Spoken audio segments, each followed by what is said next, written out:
Capítulo 32. Samira Cajero era la última de la plétora de identidades que Samui se había forjado en los últimos meses. Cambiaba de identidad con más frecuencia que Ren de Kunais, lo cual era, sinceramente, ridículo. Ino dijo que la mujer estaba intentando encontrarse a sí misma. Eso hizo que Ren se estremeciera al oírlo, por todo el asunto de la locura que Ino le había impuesto. Por suerte, parecía que le gustaba lo suficiente como para considerar quedárselo. Con suerte, durará porque con las maquinaciones actuales de Ren, era algo que tenía que suceder ahora que él incorporó esta identidad de ella a sus planes. Por desgracia, lo que Ino le había hecho a la mujer no podía deshacerse. No era fácil y no sin atormentarla aún más profundamente. Su lavado de cerebro para convertirla, Ren ni siquiera sabía qué pretendía Ino, para ser sinceros. Obediente. Servil. O algo más siniestro en lo que Ren prefería no pensar porque empañaba la imagen que tenía de Ino. El hecho ya estaba consumado, y ahora todos tenían que aprender a vivir con ello. Por eso Ren estableció a Samui como comerciante en la tierra del té.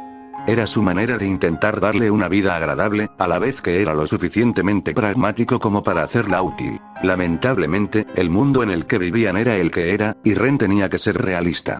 Ninguna culpa lo haría desperdiciar un recurso como este.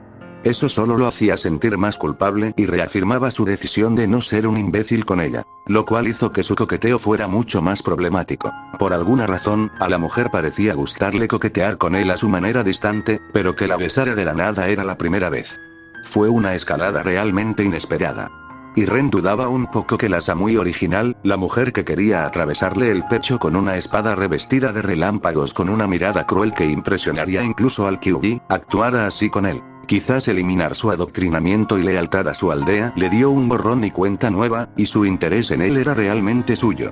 Pero tal vez fue algo que Ino le metió en la cabeza cuando la reprogramó mentalmente por completo.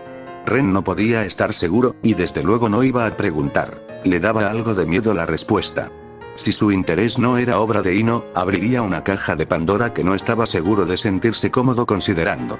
Ino intentaba arrastrar a la mujer tetona a la cama con bastante frecuencia.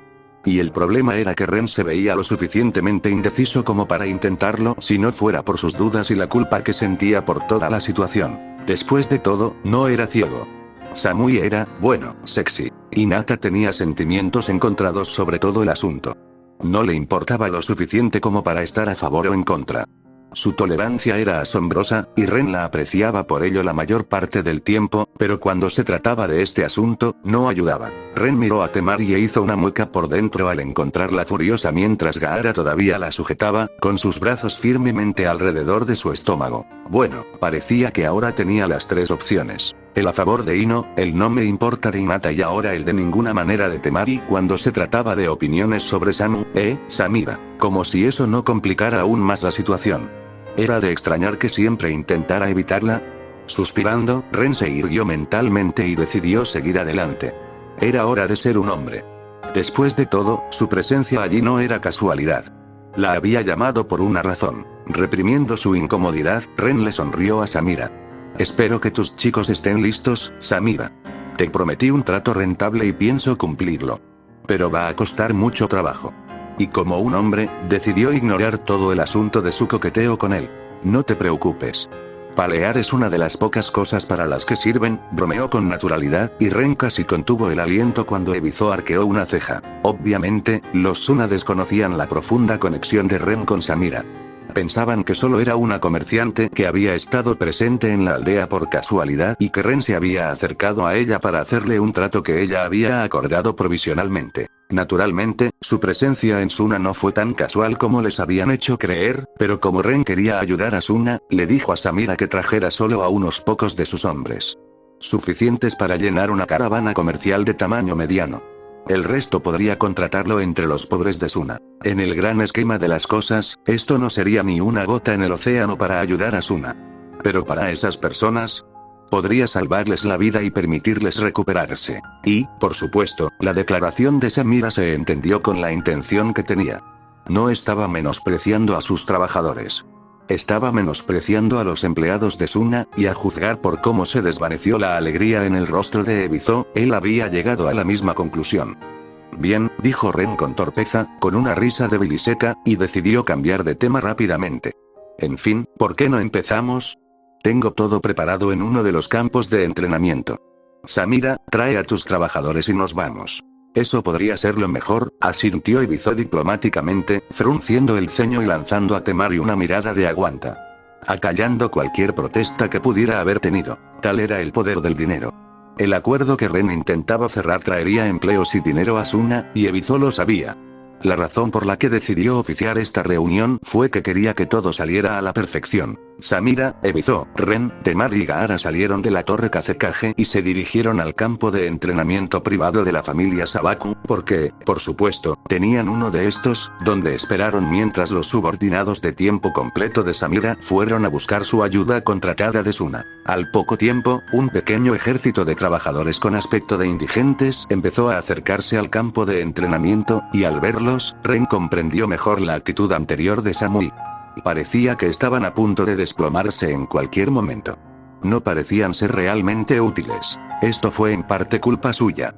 Le dijo que contratara a quienes parecían necesitar más dinero. Cerrando los ojos, la comisura de los labios Ren se curvó. Con un largo suspiro, se acercó a Temari y susurró: ¿podrías prepararles comida? Temari miró a Ren y frunció los labios. Luego, observó la triste escena que se avecinaba y asintió lentamente antes de tomar el pergamino con el dinero que él le ofreció. Dicho esto, desapareció en un instante. 2 problemas resueltos.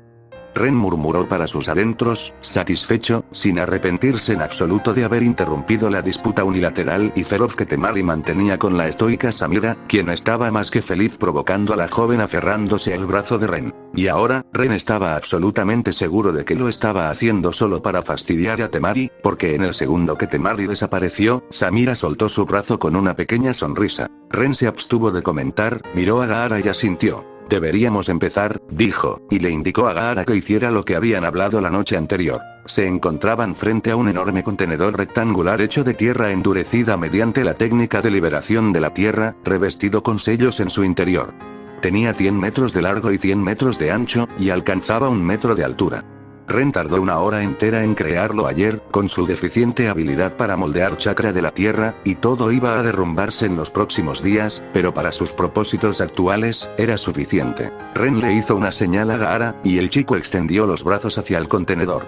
Por un instante, no ocurrió nada, y luego, ola tras ola de arena se alzaron del suelo a su alrededor, causando pequeños temblores apenas perceptibles mientras la arena se acumulaba en el contenedor.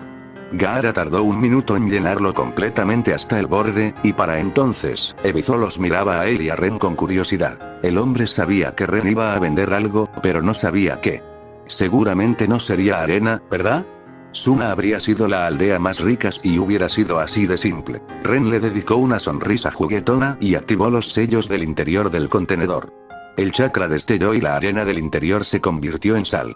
Ebizo se quedó boquiabierto, al igual que la mayoría de los civiles que presenciaban el espectáculo. Una cosa era escuchar que Ren podía convertir las cosas en sal, piedra o vidrio, y otra muy distinta presenciarlo en gran escala. Pero el asombro inicial de Ebizo dio paso rápidamente a una mirada calculadora, y Ren rió entre dientes. El hombre comprendió las implicaciones de lo sucedido. Este no era un mundo moderno. A pesar de la tecnología disponible en muchos lugares, era prácticamente una sociedad feudal con prácticas medievales y feudales. Las minas de sal no eran comunes, y la sal era mucho más valiosa que en el mundo anterior de Ren. No era tan cara que la gente común no pudiera permitírsela. Pero sin duda era más cara y más escasa. La sal era el principal producto de exportación del país del viento, junto con la cristalería y los minerales metálicos en bruto. Y Ren acababa de crear poco menos de 10.000 toneladas de ella a partir de arena, todo en 1 minuto. Las miradas de Ebizo y Ren se cruzaron, compartiendo una profunda, pero silenciosa, comprensión antes de asentir. Ren proporcionaría bienes, pero el papel de Ebizo sería manejar la política. Porque este era exactamente el tipo de mierda que cualquier daimyo sensato cerraría instantáneamente por miedo a que la economía de su país se volviera un desastre, o intentaría regularla severamente porque los nobles que poseían y dependían de su comercio de sal estarían cagando ladrillos de horror al darse cuenta de lo que esto podría significar para sus negocios. No ayudó que el daimyo del país del viento odiara a Asuna con pasión. Pero al mismo tiempo, esto era algo que podría darle a Asuna una ventaja hacia la autosostenibilidad, tal como la tenía Konoha gracias a los árboles de Ashirama. Era bien sabido que Ashirama había creado varios bosques alrededor de Konoha. Sin embargo, lo que era menos conocido era que estos árboles eran enormes, robustos y la madera más resistente del mundo. Además, rebrotaban al año de ser talados. Todos, y su madre, querían esa madera. El país del fuego, el agua, el viento, el rayo y todos los demás países con acceso al mar, aunque lo suficientemente grandes como para formar una armada, la querían para sus barcos. Los titiriteros soñaban con tenerla para sus títeres. Los edificios reforzados usaban este tipo de madera. Muchas armas requerían que sus componentes de madera estuvieran hechos de ella para poder resistir el combate ninja superpoderoso. De hecho, también se usaba para muchas otras cosas que Ren no podía imaginar en ese momento. Y el único proveedor era Konoha. Había más demanda que oferta. Era una de las razones principales por las que Konoha era económicamente la mejor de todas las aldeas ocultas. Peor para sus enemigos, este tampoco era un recurso que se pudiera arrebatar o sabotear. Se había intentado una y otra vez. Iwa logró incendiar el campamento maderero durante la Segunda Guerra, perdiendo 10 Jonin en esa misión de sabotaje suicida. Francamente, saludos a estos campeones que lograron infiltrarse en una aldea ninja durante una guerra cuando su guardia estaba en su punto más alto. Pero Konoha simplemente trasladó su campamento maderero a otra sección del bosque, y eso fue todo. Lo único que logró fue que Konoha perdiera un solo día. El interés por la madera de Hashirama es tan grande que Konoha tuvo que aceptar ciertas reglas sobre su comercio, impuestas por el Daimyo del Fuego. Solo podían venderla a comerciantes independientes del País del Fuego, eliminando así problemas molestos como la decisión de Konoha de no venderla a otras aldeas ocultas o países asociados con ellas. Estos comerciantes lo comprarían, y a Konoha no le incumbía a quien se lo vendieran. Todos tenían acceso razonable al recurso mientras pudieran permitírselo, por lo que no era necesario iniciar una guerra económica ni normal por él. Eso mantuvo al País del Fuego al margen de muchos conflictos a medida que Konoha se enriquecía. Todos los celos que las demás aldeas ocultas sentían por Konoha estaban plenamente justificados. La sal de Ren no era tan importante como la madera de Hashirama, pero la facilidad con la que podía crearla iba a alarmar a muchos. Necesitaba que Ebizo interfiriera políticamente, aunque no esperaba centrarse demasiado en el comercio de sal una vez que pusiera en marcha sus otros planes. El papel de Samira era el de comerciante independiente. Su función era asegurar que el daimyo no se quejara demasiado. Existían leyes que regulaban el comercio y la interacción entre una aldea ninja y los comerciantes. Y Ren se esforzaba mucho para que todo estuviera en orden. Iba a transportar la sal al País del Fuego, donde se vendería en la capital a un precio ligeramente inferior al habitual. Con la ayuda de Ren, el comerciante, un conocido de Ren, se despertaría el interés. Y en un mes, más o menos, muchos más comerciantes, oliendo las ganancias y buscando cargamentos de sal, invadirían Suna. Para entonces, sería difícil para el daimyo prohibirlo sin enfadar a varias compañías mercantiles del País del Fuego, que eran los principales vendedores de alimentos del País del Viento. Samira miró el contenedor lleno de sal y sonrió antes de volverse hacia sus trabajadores, gritándoles que comenzaran a trabajar. Al poco rato, carretas con sacos vacíos se acercaron al contenedor, y los hombres empezaron a meter la sal en los sacos con palas antes de volver a colocar los sacos llenos en las carretas. Con todo transcurriendo sin problemas, Ebizo procedió a inspeccionar a los trabajadores mientras Gaara se marchaba con su parte hecha después de que Ren firmara la finalización de su misión. Samira y Ren se quedaron solos, sin nadie observándolos por primera vez desde que se conocieron. Se acercó a Ren y le susurró con seriedad. También tengo información para ti. ¿Sí? ¿Las cosas no pintan bien? Adivinó Ren por su tono. Una ventaja de que actuara como comerciante era la pequeña red de espionaje que le permitía crear. No era nada espectacular, pero podía obtener información general con relativa rapidez de todo el mundo. Hay varios asuntos. Samira asintió. ¿Cuál quieres escuchar primero? ¿Kumo, Konoha, Iwa o Amegakure? Amegakure. Definitivamente Amegakure. Respondió Ren, con el rostro fruncido y un poco de miedo en su interior.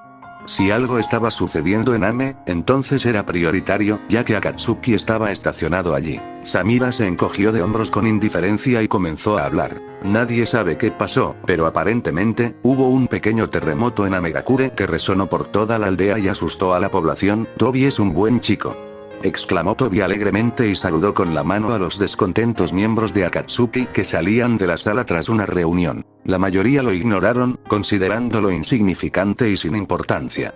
Algunos, como Itachi y Kisame, lo observaron atentamente antes de escabullirse de la habitación. Idan lo fulminó con la mirada, ceñudo, y la estupidez valió la pena. Pero cuando la puerta se cerró tras la salida del último miembro de Akatsuki, salvó Nagato en el cuerpo de marioneta de Yaiko, Zetsu, con Aniel, la alegría de Tobi se desvaneció casi al instante. Se giró hacia Nagato y, con tono serio, le habló.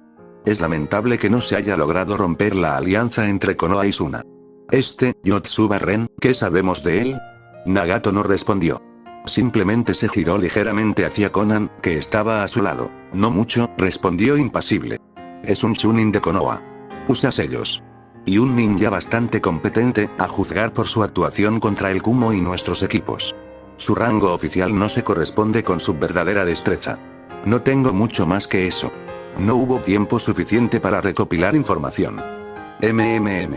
Lo investigaremos más a fondo. Nagato asintió, con cierta indiferencia. Ese asesinato debería haber salido a la perfección. Enfrentados a 3 ninjas de rango S y 2 Jonin de élite, el equipo Suna y este tal Ren deberían haber sido fácilmente eliminados. Sin embargo, este hombre, de alguna manera, logró no solo huir con su equipo, sino que también enfrentó magistralmente al equipo Akatsuki y a los Jinchuriki Achibi. Ese tipo de habilidad era peligrosa. Pero Nagato no estaba preocupado. El hombre no mostraba nada extraordinario en combate.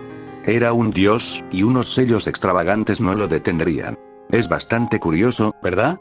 Tobi ladeó la cabeza. Un día después del asesinato fallido, Kumo fue humillado, y el Raikage fue atacado en su oficina por el hombre niño que se hizo pasar por mí. ¿Crees que este Ren Yotsuba tiene alguna conexión con el falso Tobi? Preguntó Nagato, con curiosidad, e incluso Conan se inclinó un poco hacia adelante con silenciosa anticipación. Posiblemente. La secuencia de eventos es sospechosa. Pero podría haber sido solo una coincidencia. El falso Tobi podría estar conectado con Konoha Suna, y la represalia seguiría teniendo sentido. Aún así, es sospechoso, y ese hombre es nuestra única pista por ahora. ¿Hay alguna posibilidad de que sea el falso Tobi? Conan sugirió una posibilidad. Había un número limitado de ninjas de rango S en el mundo, y eran conocidos. Como ya había dicho Obito, era muy sospechoso que este falso Tobi, que obviamente era un ninja de rango S desconocido, pareciera tener algún tipo de conexión con otro ninja de rango S desconocido. Eso silenció la sala mientras todos contemplaban esa idea, pero finalmente, Tobi negó con la cabeza. No. Probablemente no. El falso Tobi no había demostrado mucha habilidad con los sellos durante nuestro encuentro. Es una especie de ninjutsu espacio-temporal. La idea de que un sello pudiera copiar el funcionamiento de su Mangekyo Sharingan jamás se le pasó por la cabeza a Obito. Para él, la cumbre del arte del sellado era su maestro, Minato Namikaze, y dudaba que incluso él pudiera crear algo que imitara a Kamui. Simplemente no fue posible. No. La posibilidad más sensata era algo que Obito encontraba bastante preocupante. Tanto que intentó no pensar en ello. Después de todo, si grazna como un pato, camina como un pato y se comporta como un pato, aún podría ser un cisne, pero ¿qué tan probable era eso? El falso Tobi había usado Kamui. O algo parecido. ¿Qué probabilidades había de que se le escapara un Uchiha? ¿Uno con un Mangekyo Sharingan similar al suyo? ¿Uno que conociera sus maquinaciones y tuviera algo que reprocharle? Realmente no le gustaba esa suposición, pero cuanto más pensaba en ello, más sentido tenía. Un ninjutsu espacio-temporal. Nagato se quedó en silencio, mirando a Tobi con recelo. Y con su Rinnegan, daba bastante miedo. Lo suficiente como para que Tobi se pusiera rígido mientras Nagato seguía hablando en un tono soso, pero a la vez bajo y amenazante. ¿El mismo que el tuyo, quizás? ¿Qué quieres decir? Preguntó Tobi en un tono igualmente bajo, y bajo la máscara, entrecerró los ojos. Su lenguaje corporal también cambió y se volvió más agresivo. La pregunta lo irritó al instante. No quería pensar que la había cagado tanto que había pasado por alto por completo a otro Uchiha de rango S. La insinuación de Nagato le arrojó ese hecho en la cara, y su humor se incendió en el segundo en que pronunció esas palabras. Creo que sabes exactamente a qué me refiero, dijo Nagato con frialdad, haciendo una pausa antes de pronunciar dos palabras trascendentales. Obito Uchiha. Eso hizo que Tobi se detuviera. El secreto se había revelado. Esperaba mantener la artimaña un poco más, pero las palabras del falso Tobi aparentemente los impulsaron a investigar. Esto no era tan inesperado, para ser honestos. Obito los menospreciaría si no hicieran al menos esta diligencia tras recibir una advertencia tan flagrante. incluso si viniera de una fuente desconocida. Tranquilizándose, respiró hondo y miró a Nagato directamente a los ojos. ¿Importa? Nos engañaste, exclamó Conan con disgusto. Desde nuestro primer encuentro. ¿Cómo vamos a confiar en ti ahora? No necesito tu confianza. Solo necesito que hagas tu trabajo, dijo Obito mientras miraba fijamente a Conan, pero la mujer no cedió y le devolvió la mirada. Si has mentido sobre algo tan simple como tu identidad, fácilmente podrías haber mentido sobre algo más importante. ¿Como el propósito de reunir a los Biju? Preguntó Conan con voz dubitativa y autoritaria. Desde el principio, tenía sus dudas sobre el plan de reunir a los Biju. Pero Nagato era su amigo. La única persona cercana que le quedaba en el mundo. Para bien o para mal, Conan había decidido quedarse con él en las buenas y en las malas, sin importar lo que decidiera. Aún así, decidió que al menos podía intentar señalar los puntos sospechosos de toda esta situación. ¿Dudas de mi dedicación a nuestro plan, mujer? ¿A una paz duradera? Obito se inquietó un poco. Pasé décadas intentándolo. Los ánimos estaban caldeados, y Obito decidió ir a por todas. Has visto por ti misma que necesitas poder para que otros dejen de luchar. Después de todo, si hubieras sido lo suficientemente fuerte, el pobre Yaiko no habría muerto. Tú. El rostro de Conan se ensombreció. Yaiko murió porque la tomaron como rehén, y él cambió su vida por la de ella. Era su mayor arrepentimiento. Que se lo echaran en cara así. Remolinos de papel se elevaron en el aire dentro de la habitación, llenando sus esquinas en preparación para atacar. La postura de Obito cambió. Zetsu observó desde el margen con gran interés y diversión como la pelea casi estallaba. Basta. Dijo Nagato en un tono autoritario y tranquilo, y su Shinra Tensei afectó a toda la torre, provocando temblores que sacudieron toda la habitación. A él también le indignaron los comentarios de Obito sobre la muerte de Yaiko, y perdió un poco el control. En lugar de afectar solo a la torre, los temblores se extendieron rápidamente, causando un pequeño terremoto que sacudió toda la aldea. Nosotros también deseamos una paz duradera. Seguiremos con el plan, le dijo secamente a Obito, para añadir un momento después en tono de advertencia. Por ahora. Claramente infeliz pero también consciente de que esto era lo mejor que iba a conseguir en ese momento, Obito asintió bruscamente y le lanzó a Conan una última mirada antes de que el aire se arremolinara a su alrededor y a Zetsu, teletransportándolos. La tensión en la habitación se disipó lentamente cuando Conan y Nagato se quedaron atrás. Nagato revisó rápidamente la habitación con su Rinnegan, sin encontrar a nadie escondido dentro, antes de volverse hacia Conan. Tienes razón. Algo no va bien, dijo antes de que Conan pudiera empezar. Pero también hemos dedicado décadas de nuestras vidas a este plan. Eso hizo que Conan adoptara una expresión de resignación. Aunque, por si acaso, vigila con sutileza a Tobi y Zetsu. Si se convierten en un problema, me encargaré de ellos. Nada impedirá la paz. Con eso, Nagato se dio la vuelta y salió de la habitación. Ahora sola en la habitación, Conan se encogió de hombros al ver que le encomendaban más trabajo. Estaba harta de todo, y ahora parecía que el equipo se desmoronaría con el más mínimo empujón. Necesitaba evaluar cuáles de los miembros de Akatsuki eran leales a Obito y cuáles eran leales al dinero y los beneficios que proporcionaba ser parte de Akatsuki. La primera categoría era una amenaza. La segunda podría ser persuadida para que se uniera a ellos. Como dijo Nagato, por si acaso. Pensó en una posible pelea contra Obito, algo muy desagradable. Y con eso, pensó en un pergamino que había encontrado en su habitación hacía unas semanas. Contenía una nota simple que decía: agrega sellos a tu jutsu de papel, vaca.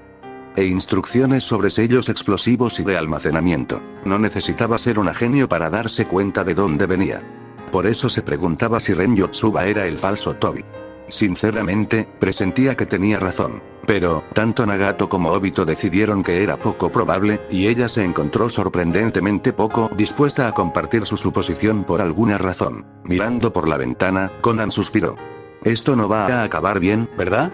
Entonces se dio cuenta de la población en pánico de Amegakure que acababa de experimentar su primer terremoto, y casi rompió su fachada impasible con un gemido. Bien. Tenía mucho trabajo por delante hoy. Bien. Tobi le preguntó a Zetsu. No fue una actuación. Nagato decidió sinceramente seguir con el plan. Pero Conan nos estará vigilando. Respondió un Zetsu blanco. Tras salir de la habitación, Zetsu dejó a uno de sus clones dentro de la pared para espiar a Nagato y Conan. No podía permitir que se les ocurriera rebelarse o cambiar el plan. No cuando estaban a punto de llegar a la meta. Por suerte, ni siquiera el Rinnegan de Nagato pudo detectar a Zetsu escondido. No sin saber qué buscar. Información que Obito, por fortuna, no compartió con el hombre. Bien, asintió Obito. Quiero que tú también los vigiles, le ordenó a Zetsu. Quiero estar preparado para cualquier inconveniente que pueda surgir. Sobre todo por parte de Konan. Esa mujer está empezando a ser un problema. Entendido. Dijo con voz áspera el Zetsu negro. Ah, y envía un clon para vigilar al tal Yotsuba. Averigua si tiene algo que ver con el falso Tobi, ordenó Obito antes de irse. El clon de Zetsu blanco miró al Zetsu negro. ¿No deberíamos haberle advertido que Nagato sospecha tanto de él como Konan? Preguntó con curiosidad, solo para que el Zetsu negro se riera entre dientes. No importa. Siempre y cuando su objetivo sea reunirse con los Biju. Solo necesitamos guiarlos en la dirección correcta, dijo el Zetsu negro con oscura diversión. Todo lo demás es solo entretenimiento. ¿Qué quieres decir con qué hay de eso? Viejo. Deberíamos decirles exactamente dónde pueden meter sus amenazas. Iwa no se doblegará ante los deseos de cualquiera, dijo Kurotsuchi, furioso. Un imbécil con un ego enorme que compensa su pene diminuto y no puede satisfacer a ninguna mujer cercana, lo que le causa problemas mentales que necesita compensar con su agresividad. Digámosle al Raikage que puede ir a follar a su hermano por el culo. Eso podría ayudarlo con sus problemas. Terminó, respirando con dificultad mientras su ira finalmente disminuía. Con una mirada vacía, Onoki se inclinó repentinamente hacia adelante con un gruñido y se frotó las sienes con frustración. ¿Ves? Por eso no podía darle el sombrero. Podría jurar que era una gran sucesora en todos los demás aspectos, pero la diplomacia no lo era. Iwa estaría en guerra en un mes por alguna razón absurda. Estaba bastante seguro de que su nieta ya tenía escrita una respuesta similar, quizás incluso más mordaz, y su presencia allí era solo para obtener su aprobación para enviarla. Y con el clima político actual, bien podría declararle la guerra a Kuno, porque eso los insultaría mucho menos. Después de todo, Kurotsuchi no estaba realmente equivocada sobre los problemas de ego de Ai. Si no estaba equivocada en eso, ¿en qué más podría estar correcta? Ejem. Onoki se sacudió mentalmente ese hilo de pensamiento y se aclaró la garganta para llamar la atención de Kurotsuchi. ¿No vas a enviar esa carta?, le dijo con un tono tan directo que incluso a su torpe nieta le quedó claro que era una orden. La expresión de Kurotsuchi se arrugó con disgusto mientras casi se quejaba. Pero viejo. No, respondió Onoki con firmeza, dándole su mirada característica de no hagas enojar a tu abuelo. Funcionó a la perfección y Kurotsuchi se desinfló, doblándose como un pañuelo de papel mojado a pesar del ceño fruncido que se extendía ahora en su rostro. Bien, maldita sea. Refunfuñó antes de cruzar los brazos y murmurar. Genial. 30 minutos inventando nuevos insultos para el imbécil del Raikage desperdiciados. Onoki fingió no escucharla mientras se reía por dentro. Oh, no estés tan triste, la reprendió con suavidad. Puede que el Raikage eche espuma por la boca como el perro rabioso que es, pero salimos airosos de esta situación. ¿Esta carta amenazante? Onoki levantó la carta en cuestión con la mano. Es lo máximo que Kumo puede hacer para recibir una patada en el trasero. ¿En serio? Tranquilizándose, Kurotsuchi preguntó con curiosidad y se sentó en la silla para invitados frente al escritorio de Onoki. Onoki asintió con cierta suficiencia. Kumo perdió 2 Jonin de élite y fracasó en el asesinato de la princesa Suna y su esposo. Eso es bien sabido. Fue un golpe muy leve para sus fuerzas, pero perder Jonin de élite tan insignificantemente nunca es agradable. El problema mayor es el daño a su reputación. Esto los hizo parecer malos, pero también incompetentes.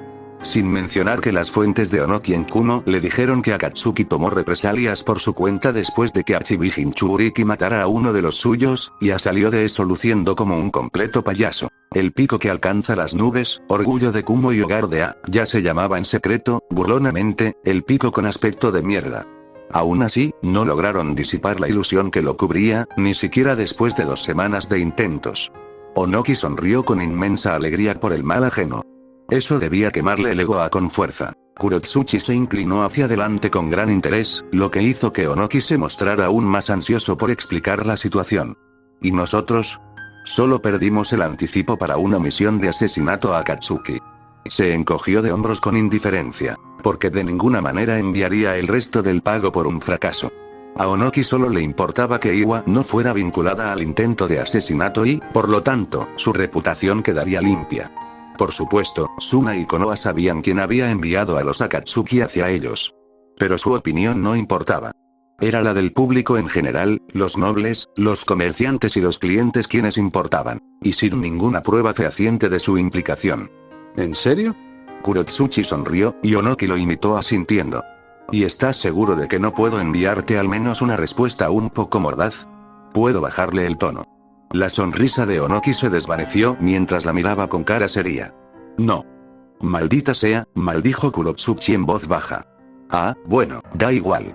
Supongo que tú lo sabes mejor. Me voy. Se levantó bruscamente y salió de la oficina ante la mirada atónita de su abuelo. Pero aún no he terminado contigo, gritó Onoki y extendió la mano hacia la puerta mientras ésta se cerraba tras Kurotsuchi. Oye. Al menos ayúdame con el papeleo, ya que estás aquí. Su única respuesta fue oír sus pasos acelerarse mientras huía. Poniendo los ojos en blanco, Onoki resopló. La había entrenado bien. Sin duda, sabía cuándo retirarse. Volviendo a poner la mano sobre la mesa, Onoki suspiró.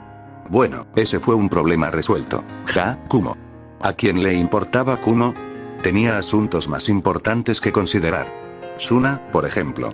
Esos devoradores de arena arruinados iban a ser un problema en caso de que estallara otra guerra. Era irónico. Sus aldeas se llevaban muy bien durante la Primera y la Segunda Guerra. Pero durante la Tercera, Suna decidió aliarse con Konoha, y ahora, si llegaba la guerra, Iwa tenía que atacar a Suna. Aunque solo fuera por puro despecho. Pakura, de la Liberación Abrasadora, masacró a muchas buenas mujeres y hombres de Iwa durante la Tercera Guerra. Participar en su muerte fue algo que aún llenaba a Onoki de triste satisfacción. Todos tenían una debilidad. Y su debilidad era su excesiva lealtad y confianza en su aldea. Fue Onoki quien les dio a los descerebrados de Kirigakure la idea de pedir la vida de Pakura a cambio de un acuerdo de paz. Y también fue Onoki quien hizo que sus agentes obligaran al Daimyo del Viento a presionar a Rasa para que aceptara. Las zonas costeras del País del Viento estaban siendo asaltadas por barcos de Kirigakure, y el Daimyo del Viento solo quería que el conflicto terminara de una vez. En realidad, no le importaba el precio. No fue difícil convencer a Rasa. Rasa consideraba a Pakura su enemigo político. No necesitó mucha insistencia para desearle buena suerte. Levantarle el pulgar y, a sabiendas, enviarla a la muerte. Honestamente, Rasa era un caje de mierda. Todos lo sabían. Incluso él mismo. Onoki podría haber destruido a Suna hace mucho tiempo. Los idiotas abraza árboles se creían muy sutiles, pero no era así. Se dio cuenta de su intromisión en la economía del País del Viento. Y sería de mala educación no tomar eso como una invitación a unirse a sus propios problemas, ¿no? El pobre Rasa ni siquiera sospechó que sus problemas podrían no deberse solo a su antagónica relación con el Daimyo del Viento. Su disputa ayudó a encubrir la mayor parte del sabotaje.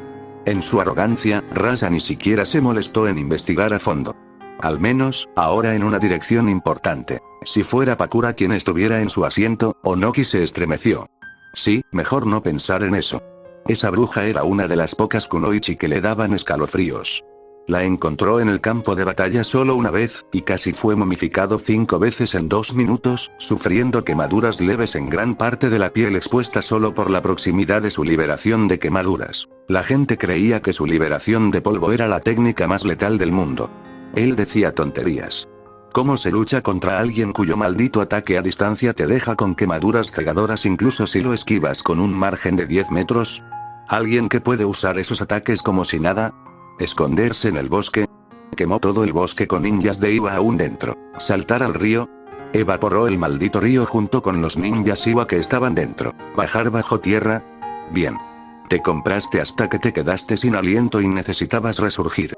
Y entonces, te comerías una bola de fuego porque, claro, la mujer también era una excelente sensora. Durante muchas noches sin dormir, Onoki se preguntó de dónde demonios sacaban Suna y Konoha a esos monstruos. ¿Por qué Iwa no podía conseguir a alguien capaz de aniquilar ejércitos con la misma facilidad con la que respiraba? Onoki logró luchar contra ella gracias a sus habilidades de vuelo.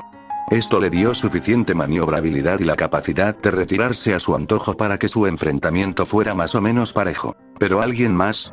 Pakura era una trituradora de carne para los ninjas de Iwa en el frente sur durante la Tercera Guerra. Ser enviado contra ella era una sentencia de muerte.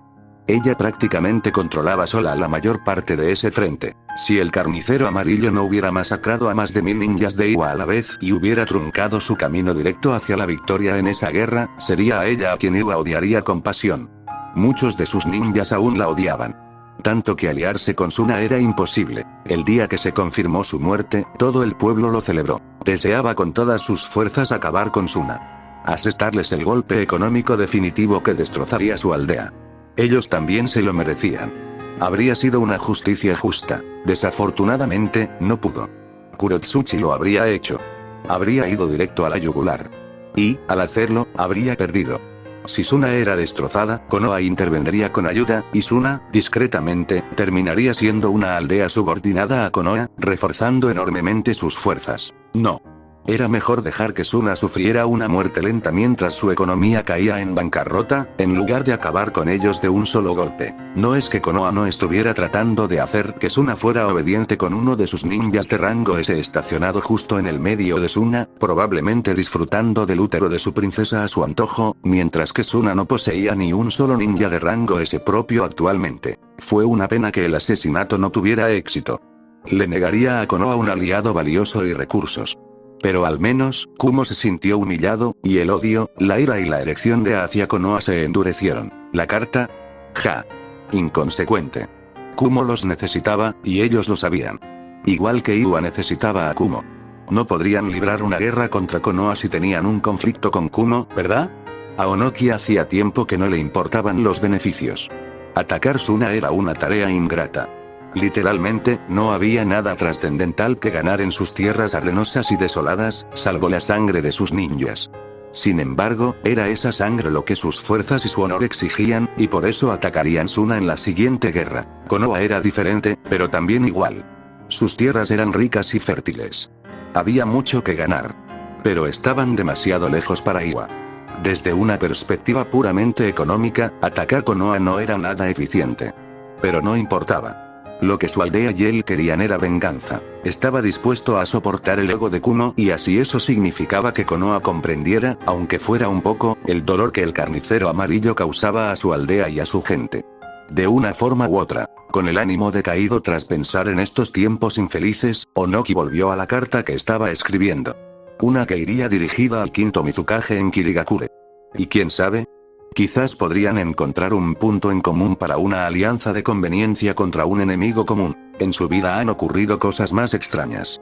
¿Sigues sin noticias de Danzo?, preguntó Hiruzen Sarutobi, pero sus hombros se hundieron ligeramente, pues ya esperaba la respuesta obvia que vendría.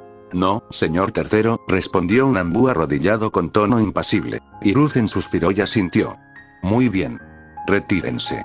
Dicho esto, el ninja desapareció de su sitio, dejando a Hiruzen solo en su oficina. Cuando sus sentidos, excepcionalmente agudizados, le indicaron que estaba realmente solo, sus hombros se encorvaron aún más y se puso de pie, contemplando la aldea desde la ventana con aparente tristeza. ¿Quién hubiera pensado que morirías de una manera tan innoble e insignificante, viejo amigo? Susurró, mirando el rostro de Tobirama, que supervisaba la aldea, mientras recordaba tiempos más felices, cuando él y sus compañeros aún eran tan amigables y despreocupados. Extrañaba esos tiempos. Para él, el rostro de Tobirama siempre parecía juzgarlo a él y a sus acciones. Cada vez que miraba el rostro de su sensei, sentía que debía mejorar, que aún no era lo suficientemente bueno.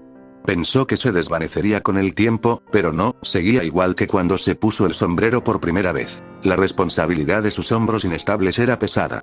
Pero lo superó y mejoró gracias a ello. Pero no lo hizo solo. Al igual que Tsunade tenía a Shizune, tenía a Danzo.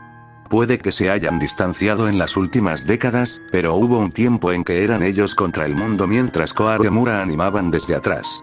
Danzo era su mejor amigo y su mayor apoyo. Y ahora estaba muerto.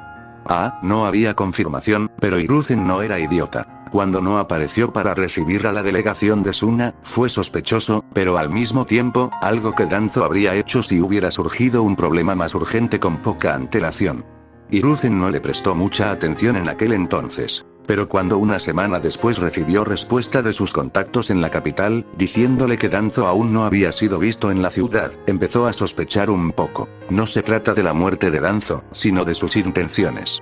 Que usó su viaje a la capital para negociar con los nobles como pretexto para hacer algo más. A decir verdad, no habría sido inusual en él. De hecho, desaparecer tampoco lo era. Lo había hecho varias veces, pero siempre dejaba una forma de contactarlo. Esta vez no. Aún así, Hiruzen esperó. Aún no tenía motivos para sospechar algo ilícito. Y con todo ese intento de asesinato contra Temari y Ren, se desató la agitación política. Había estado demasiado ocupado con sus obligaciones como para pensar en las aventuras de Danzo. Jubilado o no, Hiruzen no iba a quedarse de brazos cruzados mientras su aldea pasaba por problemas. Ayudaba en todo lo que podía. Por un momento, incluso consideró si Danzo tuvo algo que ver en ese desastre, pero eso habría sido demasiado incluso para él.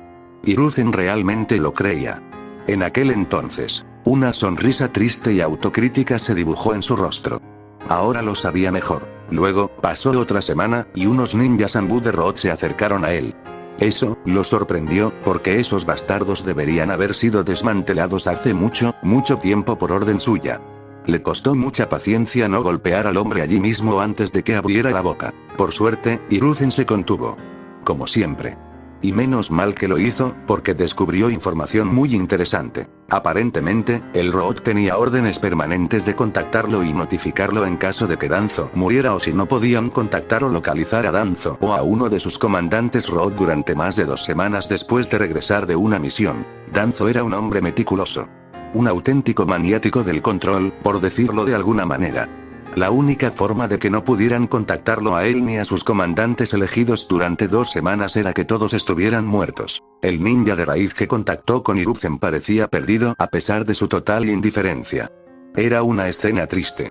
Informó que, al regresar de sus misiones, encontró la base de raíz vacía, tanto de personal como de Lord Danzo. Solo había unos pocos de sus camaradas, pero todos eran recién llegados de misiones y estaban tan confundidos como él.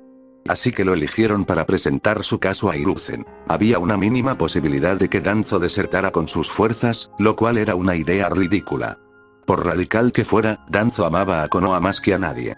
Preferiría morir antes que desertar, y hacerlo sin informar a la mitad de su organización. La misma organización que dedicó décadas de su vida a construir.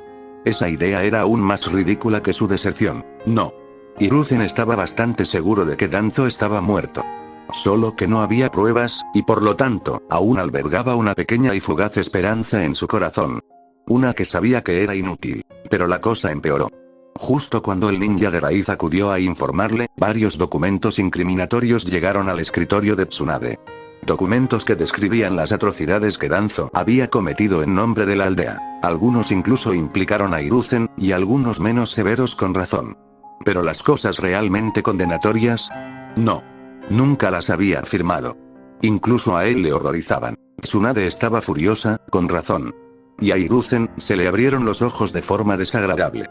Lo que siempre fingía que no ocurría le fue arrojado a la cara de la forma más incómoda, junto con Tsunade, quien casi le había lanzado el puño de pura indignación varias veces durante sus conversaciones sobre estas nuevas revelaciones. Lo peor fue descubrir cómo Danzo consiguió nuevos reclutas para su Root. Eso los dejó a ambos atónitos y llevó a toda la fuerza Anbu de la aldea a correr por toda la Tierra del Fuego durante la última semana para desmantelar toda la operación. Hiruzen ya no podía engañarse a sí mismo, pues entre los documentos se encontraban las ubicaciones de las zonas de entrenamiento de Danzo, donde reunió a huérfanos talentosos de todo el país del fuego, excepto Konoha, y los emparejó. Los hizo vivir juntos, ayudarse mutuamente a sobrevivir y crecer unidos como una familia, antes de ordenarles que se mataran entre sí unos años después, ya que solo uno sobreviviría. ¿Quiénes se negaron? Ambos fueron ejecutados frente a otros huérfanos que estaban a punto de someterse al mismo rito de paso. Era para endurecerlos. Hiruzen lloró por primera vez en mucho tiempo esa noche. El ideal del trabajo en equipo era el pilar fundamental de Konoha. Fue lo que les permitió triunfar tras enfrentarse a las otras 4 aldeas ninja simultáneamente en una guerra. Fue la razón por la que Konoha había ganado todas las guerras importantes desde su fundación. Y Danzo la había pervertido aún más de lo que Orochimaru había pervertido su propio cuerpo. ¿Y para qué? Todos esos recursos que Danzo tuvo que invertir en este tipo de entrenamiento, si hubiera entrenado a los chicos con normalidad, algunos ya serían Jonin de élite. En cambio, eliminó a la mitad de sus reclutas de golpe y terminó con la otra mitad traumatizada. ¿Obedientes? Claro. Pero su potencial quedó completamente destrozado. El estado de sus fuerzas Root lo reflejaba. Los mejores eran Jonin de bajo nivel, incluso después del entrenamiento más riguroso y despiadado que Hiruzen había visto jamás. Claramente, a Danzo no le interesaba formar ninjas talentosos. Quería armas que obedecieran su voluntad, incluso si eso significaba su muerte. Después de todo, 20 Jonin de bajo rango dispuestos a morir para matar a su objetivo aún tenían una gran posibilidad de llevarse a un ninja de rango S al más allá si planeaban bien su emboscada. No siempre funcionaba. Hiruzen fue el mejor ejemplo tras el último intento de asesinato de Danzo. Pero los fugitivos de rango S estaban prófugos por una razón. Pero ni siquiera eso fue el fin de los problemas de Hiruzen. Su mirada bajó, notando que algunos Hyugas se mezclaban con los aldeanos en la calle bajo su oficina. Normalmente, la vista lo habría hecho sonreír. Siempre le disgustaron las prácticas esclavistas de ese clan. Pero ahora, solo pudo fruncir el ceño. De nuevo, no era idiota. Solo había un límite para que alguien pudiera acertar con el momento justo para dejar los documentos en la mesa de Tsunade en cuanto el ninja raíz entrara en su oficina. Y estar bajo vigilancia constante era un hecho al vivir en la misma aldea que el clan Hyuga. Había un acuerdo tácito y cortés. El clan Hyuga no tendría ninguna limitación, pero también se esperaba que no se metieran en asuntos ajenos a su incumbencia o que se guardaran para sí mismos lo que descubrieran. Funcionó. Bajo la antigua dirección. Sin embargo, Hinata claramente quería jugar un juego completamente diferente. Hiruzen no tenía ni idea de si ella, Ino o Ren habían matado a Danzo. Pero era lo que tenía más sentido. Había otras maneras en que la chica Hyuga podría haber obtenido los documentos condenatorios sobre Danzo, por supuesto. Pero, a veces, la explicación más sencilla era la verdadera. No había necesidad de darle demasiadas vueltas. Pero claro, ¿y qué? Hiruzen no podía hacer nada al respecto sin desatar un gran conflicto en la aldea. Konoha no podía permitírselo. No ahora que las tensiones entre las aldeas se han intensificado. Hiruzen ya había pasado por esto 3 veces. Quizás faltaban 1 o 2 años para que alguien no pudiera soportarlo más y cometiera alguna estupidez. Konoha necesitaba prepararse. Los rencores y ambiciones personales debían quedar a un lado. Ni siquiera les contó sus sospechas a los Anbu raíz por la misma razón. Eran demasiado leales a Danzo como para no hacer algo que los matara y provocara la indignación del clan Hyuga. Diablos. Hinata Hyuga ni siquiera era una mala líder de clan. Era todo lo que un Hiruzen más joven e ingenuo habría deseado de alguien en su posición. Había saneado su clan, abolió el sello del pájaro enjaulado y creó un sustituto que funcionaba sin la dolorosa característica de la esclavitud, y ni siquiera usó a la familia principal como chivo expiatorio para apaciguar a la mayoría y aumentar su apoyo. En lugar de eso, los integró al clan haciendo que enseñaran a los antiguos miembros de la rama familiar las técnicas principales de la familia Hyuga, haciendo que todo el clan se volviera cada día más peligroso. Los Hyuga amaban a la joven. La mayoría de los miembros de la rama familiar morirían con gusto por ella. Incluso los antiguos miembros de la familia principal se adaptaron a regañadientes al nuevo orden del clan y comenzaron a forjar vínculos a medida que encontraban su lugar entre los miembros de su clan. Hinata había sido justa. Quienes no abusaban de los miembros de la rama familiar conservaban su riqueza y no incurrían en ningún castigo. No castigaba a los hijos por los pecados de sus padres, ni a los padres por los pecados de sus hijos. El clan Hyuga en ese momento era una bestia completamente diferente a la del clan Uchiha. Al menos, los Uchiha estaban algo divididos. Pero si Konoha intentaba hacer algo similar a lo que hicieron con los Uchiha, media aldea ardería en el conflicto resultante, y eso incluso antes de que la propia Hinata entrara en juego. O que el clan Yamanaka probablemente se habría unido a los Hyuga. Con los Nara y los Akimichi justo detrás, seguidos por los Inuzuka y los Aburame, debido a los lazos que Hinata tenía con los herederos del clan, los mismos lazos que Hiruzen había orquestado con el único propósito de impulsar su ambición de que su hijo se convirtiera en Hokage algún día. Soltó una breve carcajada de impotencia. Curiosamente, ni siquiera él mismo podía sentir antipatía por la chica Hyuga. Era perfecta. Era lo que había estado buscando durante la última década, desde la muerte de Minato. La chica no quería liderar a su clan. Era evidente por su comportamiento y actitud. Aún así, dio un paso al frente y lideró con justicia y competencia. Tomó las decisiones difíciles que podrían haberla hecho impopular, porque eran necesarias. Se ganó el corazón de sus subordinados con una facilidad casi irritante, a pesar de apenas intentarlo. A este paso, Hiruzen ya podía intuir que la chica se convertiría en la siguiente Hokage después de Tsunade, sin siquiera esforzarse por conseguir el sombrero. Era justo el tipo de persona que se sorprendería sinceramente si la nombraran sucesora de Tsunade, pues así de poco le importaba. Una parte de Hiruzen se preguntaba si Danzo moriría de un aneurisma mientras la veía llegar torpemente a la oficina del Hokage, mientras él había pasado toda su vida intentándolo sin éxito. El corazón de Hiruzen se encogió de dolor. Era una lástima que su viejo amigo ya estuviera muerto. Ver eso habría sido divertido, y si Hiruzen no tuviera sus propias pequeñas ambiciones, habría sido uno de sus mayores partidarios. A veces, la chica le recordaba demasiado a Orochimaru. Tenía la misma mirada desdeñosa al observar a la gente. Como si fueran solo trozos de carne que podía reorganizar a su antojo. Pero entonces, entraba en su modo ninja médico, y de repente, Hiruzen podía ver un poco de la bondad de Tsunade en ella mientras se entregaba por completo a tratar a sus pacientes. Pero Hinata no era ninguna de esas dos cosas. Era educada y amable en su día a día. Igual que cualquier otro ninja en la memoria reciente de Hiruzen.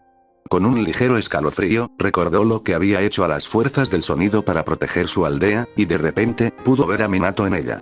Pocos ninjas podían causar una masacre de esas proporciones sin que aparentemente les afectara. Respirando hondo mientras ahuyentaba esos pensamientos, Hiruzen negó con la cabeza.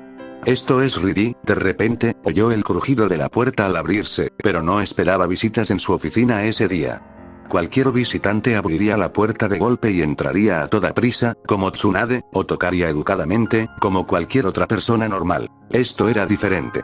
Alguien se estaba colando. Una fracción de segundo después, Hiruzen sintió que algo era arrojado a su espalda y giró rápidamente. Su mano sacó dos kunais escondidos en su manga mientras arrojaba uno a su agresor con un movimiento de sus dedos y usaba el otro en un movimiento de bloqueo. La hoja de su kunai se hundió en el globo lleno de pintura. Cortó la capa exterior como un cuchillo caliente cortando mantequilla, haciendo que el globo explotara y la pintura verde asquerosa se derramara sobre Hiruzen, quien se quedó paralizado de horror al ver que había clavado su kunai en la frente del sonriente Konohamaru. ¿Cómo logró el niño acercarse sigilosamente a él en primer lugar?